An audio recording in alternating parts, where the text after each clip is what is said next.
ಅಂಬೇಡ್ಕರ್ ಸಂಸತ್ನಲ್ಲಿ ಇದೇ ವಿಚಾರ ಗದ್ದಲ ಗಲಾಟೆಯನ್ನ ಎಬ್ಬಿಸಿದೆ.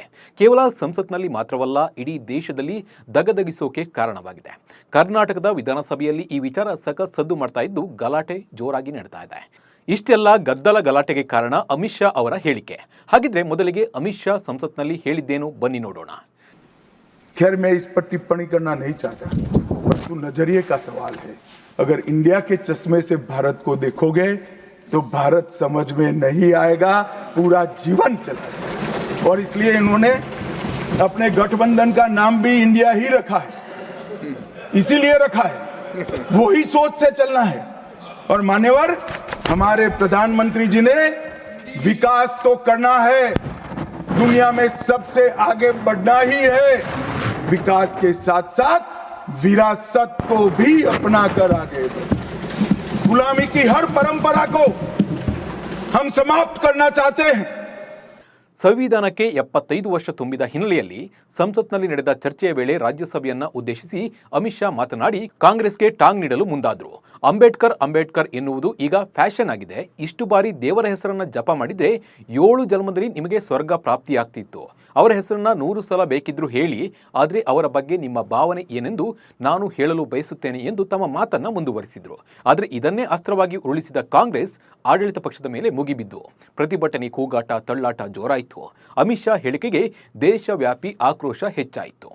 ಬಿಜೆಪಿ ಸಂಸದರನ್ನ ತಳ್ಳಿದ್ರ ರಾಹುಲ್ ಗಾಂಧಿ. ಸಂಸತ್ ಆವರಣದಲ್ಲಿ ಇದೇ ವಿಚಾರಕ್ಕೆ ಬಿಜೆಪಿ ಹಾಗೂ ಕಾಂಗ್ರೆಸ್ ನಡುವೆ ದೊಡ್ಡ ಹೈಡ್ರಾಮಾ ನಡೆಯಿತು.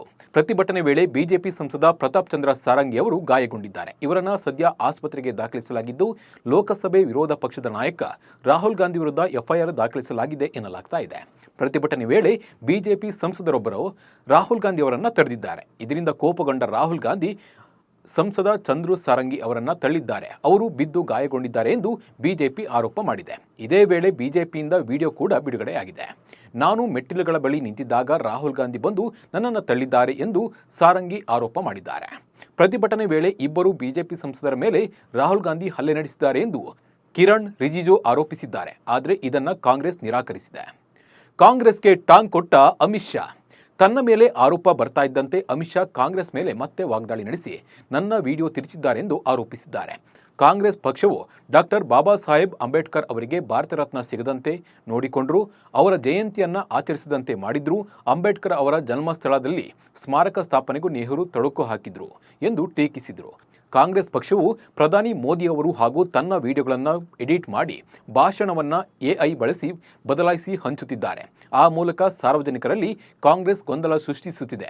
ವಿಡಿಯೋಗಳನ್ನು ತುಂಡು ತುಂಡು ಮಾಡಿ ಎಐ ಬಳಸಿ ಎಡಿಟ್ ಮಾಡುವ ಮೂಲಕ ಅದನ್ನ ದೇಶದಲ್ಲಿ ಪ್ರಸಾರ ಮಾಡುವಂತೆ ಮಾಡುತ್ತಿದ್ದಾರೆ ಎಂದು ಅಮಿತ್ ಶಾ ಆರೋಪಿಸಿದ್ರು. ಅಮಿತ್ ಶಾ ಭಾಷಣದ ವಿಡಿಯೋವನ್ನ ಅಪ್ಲೋಡ್ ಮಾಡಿದ ಕಾಂಗ್ರೆಸ್ ನಾಯಕರಿಗೆ ಎಕ್ಸ್ನಿಂದ ನೋಟಿಸ್ ಕೂಡ ಬಂದಿದೆಯಂತೆ. ಅಂಬೇಡ್ಕರ್ ಭಾವಚಿತ್ರವಿಟ್ಟು ಕಾಂಗ್ರೆಸ್ ಪ್ರೊಟೆಸ್ಟ್. ಇನ್ನು ಬೆಳಗಾವಿಯ ಸುವರ್ಣಸೌಧದಲ್ಲಿ ನಡೆಯುತ್ತಿರುವ ಕಲಾಪದ ವೇಳೆ ಅಮಿತ್ ಶಾ ಹೇಳಿಕೆಯನ್ನ ಕಾಂಗ್ರೆಸ್ ಶಾಸಕರು ತೀವ್ರವಾಗಿ ಖಂಡಿಸಿ ಪ್ರತಿಭಟನೆ ನಡೆಸಿದರು.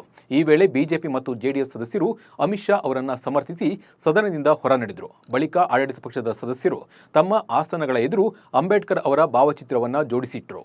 ಸಿಎಂ ಸಿದ್ದರಾಮಯ್ಯ ಕೂಡ ಅಂಬೇಡ್ಕರ್ ಭಾವಚಿತ್ರ ಹಿಡಿದು ಕುಳಿತಿದ್ರು. ಲಕ್ಷ್ಮೀ ಹೆಬ್ಬಾಳ್ಕರ್ ವಿರುದ್ಧ ಕೆಟ್ಟ ಪದ ಬಳಸಿದ್ರ ಸಿಟಿ ರವಿ.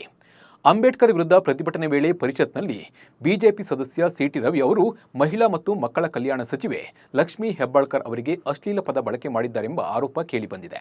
ಕೆಟ್ಟ ಪದವನ್ನ ಬಳಕೆ ಮಾಡಿದ್ದರಿಂದ ಸಚಿವೆ ಲಕ್ಷ್ಮೀ ಹೆಬ್ಬಾಳ್ಕರ್ ಕಣ್ಣೀರು ಹಾಕುತ್ತಾ ಪರಿಷತ್ನಿಂದ ಹೊರಗೆ ಹೋಗಿದ್ದಾರೆ. ಇದರ ಬೆನ್ನಲ್ಲೇ ಕಾಂಗ್ರೆಸ್ ಸದಸ್ಯರು ಸಿಟಿ ರವಿ ವಿರುದ್ಧ ಮುಗಿಬಿದ್ದು ಸೂಕ್ತ ಕ್ರಮ ಕೈಗೊಳ್ಳುವಂತೆ ಸಭಾಪತಿಗೆ ಮನವಿ ಮಾಡಿದ್ದಾರೆ.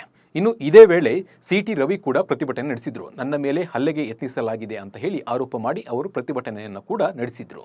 ಒಟ್ಟಲ್ಲಿ ಅಮಿತ್ ಶಾ ಹೇಳಿಕೆಯಿಂದ ಇಡೀ ದೇಶವೇ ದಗದಗಿಸುತ್ತಾ ಇದ್ದು ಈ ಕಿಚ್ಚು ಎಲ್ಲ ರಾಜ್ಯಗಳಲ್ಲೂ ಹರಡಿದೆ.